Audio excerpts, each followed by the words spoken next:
여러분, 하나님은 어떤 사람을 쓰실까요? 세상 기준으로 보면 좋은 회사일수록 직원을 채용하는 기준이 높습니다.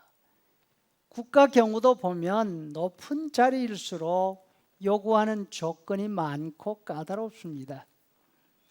한국에서 진행되는 인사청문회를 보다가 보니까 중요한 직책을 맡은 사람은 실력이 있어야 되지만 실력은 물론이고 도덕적으로 흠이 없어야 합니다. 흠이 있으면 청문회를 통과하기가 어렵습니다. 사람들은 흠을 발견하면 쓰지 않습니다. 가차없이 버립니다. 우리는 흔히 하나님이 쓰시는 사람의 기준이 누군가, 무엇인가? 우리는 흔히 하나님이 쓰시는 사람의 기준이 어떤 것인가 말을 하면서 디모데후서 2장 20절 말씀을 인용하지요. 누구든지 이런 것에서 자기를 깨끗하게 하면 귀히 쓰는 그릇이 되어 거룩하고 주인의 쓰심에 합당하며 모든 선한 일에 준비함이 되리라. 하나님께 쓰임 받으려면 흠이 없어야 된다, 이런 뜻이죠. 그런데 야곱의 경우를 보면 이 기준에 맞지가 않습니다. 그런데 하나님이 쓰셨습니다. 재주로 볼 때는 야곱이 분명히 뛰어납니다. 하지만 도덕적인 면에서 결격 사유가 많습니다. 명석한 사람 맞습니다. 상황 판단이 빠릅니다.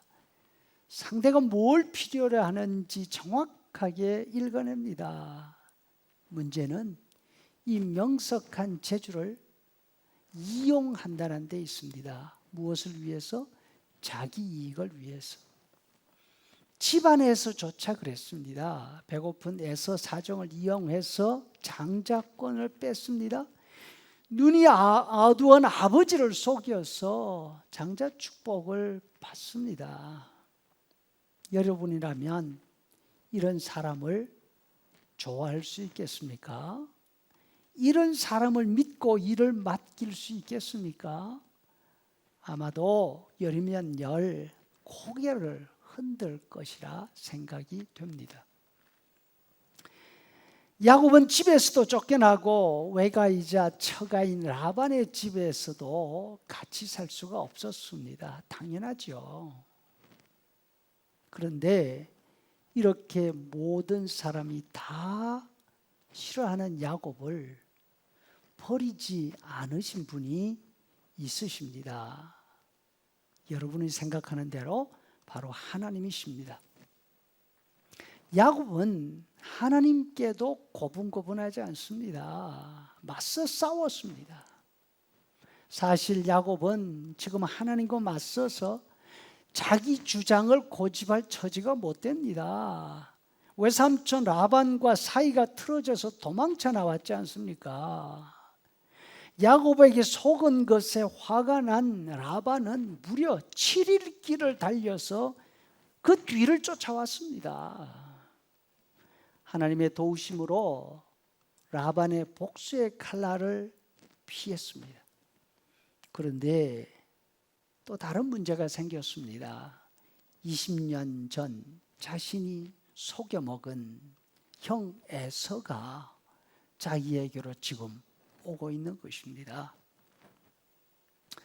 가족과 재산을 다 도피시켰지만 밤잠이 오지 않습니다. 혼자 뒤에 남은 야곱에게 하나님의 사자가 찾아옵니다. 아마 보통 사람 같았으면 그 앞에 엎드려서 제발 좀 도와달라고 사정을 했을 것입니다. 지난번 라반의 칼에서 구해주신 것처럼 이번에도 살려달라고. 하지만 야곱은 그렇게 하지 않습니다. 정반대로 행동합니다. 맞서 싸워서 자신이 필요한 것을 얻겠다고 합니다. 왜 그랬을까요? 야곱은 평생 지금까지 누구에게 져본 적이 없습니다. 자신이 원하는 것을 얻지 못한 것이 없습니다. 그 습관대로 지금 하나님께도 그렇게 행동하고 있습니다. 욕심으로 똘똘 뭉친 사람이죠. 여러분, 아무리 실력이 있어도 도덕적으로 결함이 있으면 그 사람은 무서운 사람입니다. 왜냐하면 그 재주를 나쁜 데 쓸 테니까 말입니다. 야곱이 바로 그랬습니다. 하지만 세상 어디에도 쓸 수 없는 야곱을 하나님은 버리지 않으셨습니다. 허벅지를 쳐서 뼈를 부러뜨리셨습니다. 다시는 혼자서 일어설 수 없게 만드셨습니다. 하나님은 야곱을 버리시는 대신 야곱을 고쳐서 사용하셨습니다. 모든 사람이 다 싫어버린 야곱을 하나님이 버리시지 않은 이유는 하나님에게는 사람을 고치고 사람을 바꾸는 능력이 있으시기 때문입니다.